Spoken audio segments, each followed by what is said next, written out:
Stop the scroll. Look away from your memes and cat videos for just a minute because something real is going down in Malawi today. The spotlight is on Bon Kalindo, who's just delivered a message to the government of Peter Mutharika, and it's anything but polite. Ndikuti, hesitation equals no more. He pointed the finger, laid out expectations, and reminded the powers that be. The people are watching. On @Global Pulse News, we're tearing into this moment. Who Bon Kalindo is, why this message matters, how the timing and content sync with Malawi's political rhythm, and what all of this means for you. Strap in, this isn't a dull briefing, it's a wake-up call. Bon Kalindo isn't your everyday talk show guest. He's an activist, media personality, and political commentator whose voice is getting louder in Malawi's public sphere. He has built a reputation for speaking directly, even when the comfortable silence would have been easier. When Kalindo stands up and delivers a message, people pause, pay attention, and ask questions. In this case, his communication to Mutharika's government is amplified because of his credibility among civic-minded Malawians and his readiness to challenge conventional power. The fact that he chose to confront the administration publicly signals that the usual behind-closed-doors whisper isn't enough. Now that we've introduced the man, hold on tight, because the when behind his statement gives the scenario its muscle.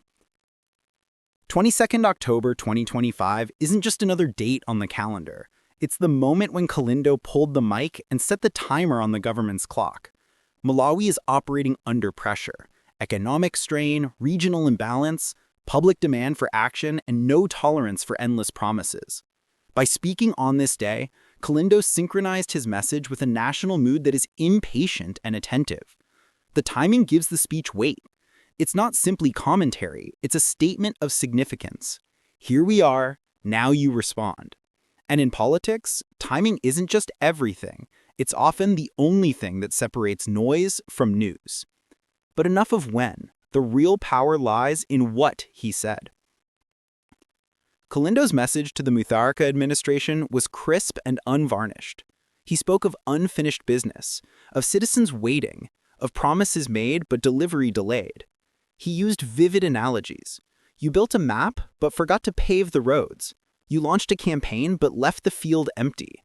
He addressed service delivery, economic hardship, trust deficits. He told the government plainly, "We are watching. We expect results." That level of directness matters. It shifts the dynamic from polite critique to public accountability.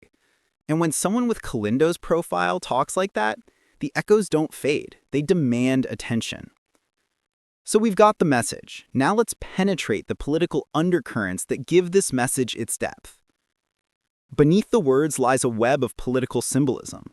Kalindo's message taps into regional representation, coalition politics, generational promise, and national identity.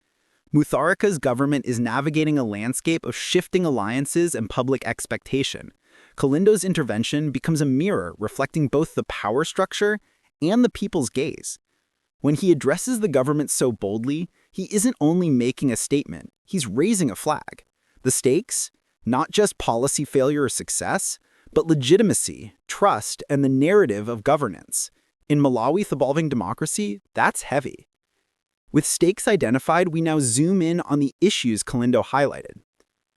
Kalindo pointed firmly at the economy, the youth job crisis, regional neglect, and services that promise but don't fulfill. He reminded the government that infrastructure delays and economic stagnation aren't abstract. They impact market stalls, school fees, motorists queuing for fuel, and families waiting for maize.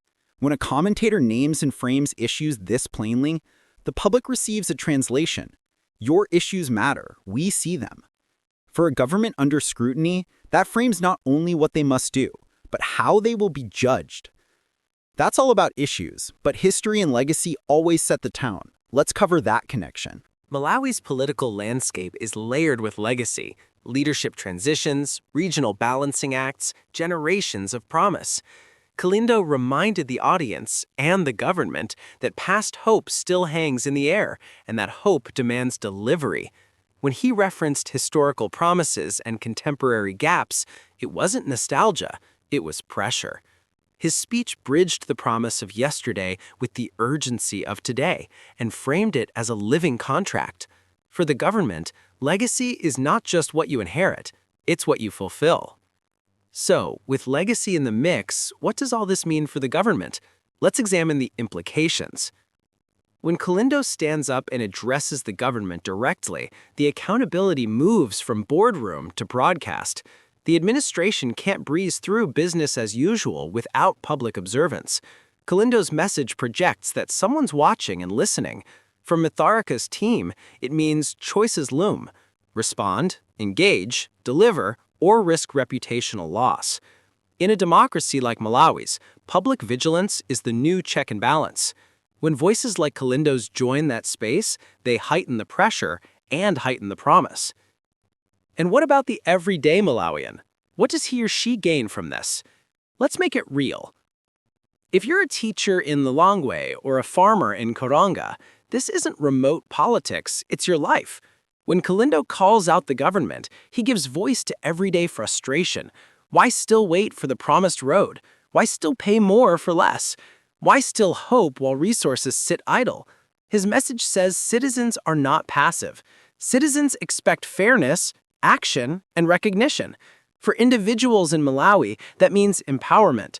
Someone's looking out. Someone's holding power to account, and that can change the rhythm of public service. Finally, let's pull back and see the broader significance of this moment in Malawi's political evolution.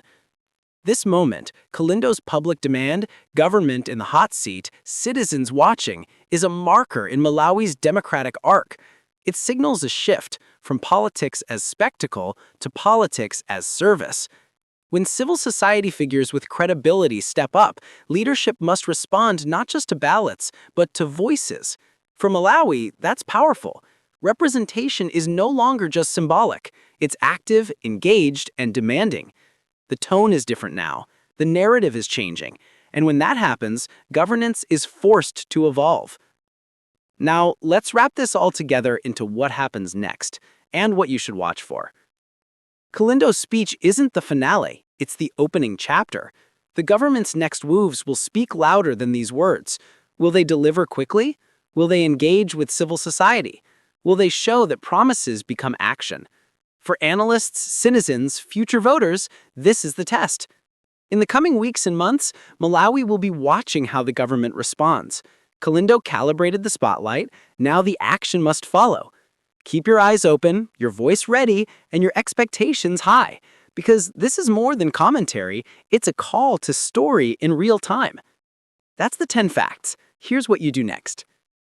Thanks for sticking with us this far, because this story matters. On Global Pulse News, we don't just tell you what's happening, we dig into why it matters. If you've learned something new, hit subscribe, press like, and ring that bell so you won't miss our next deep dive. Share your thoughts in the comments. Do you think Bon Kalindo's message will force real change or fade into just another headline? Drop your take. And don't forget to check out our sister channels at Sparkling Kids and at Rema Fatima for fun, learning, and family-friendly content. Stay sharp, stay curious, and we'll see you next time.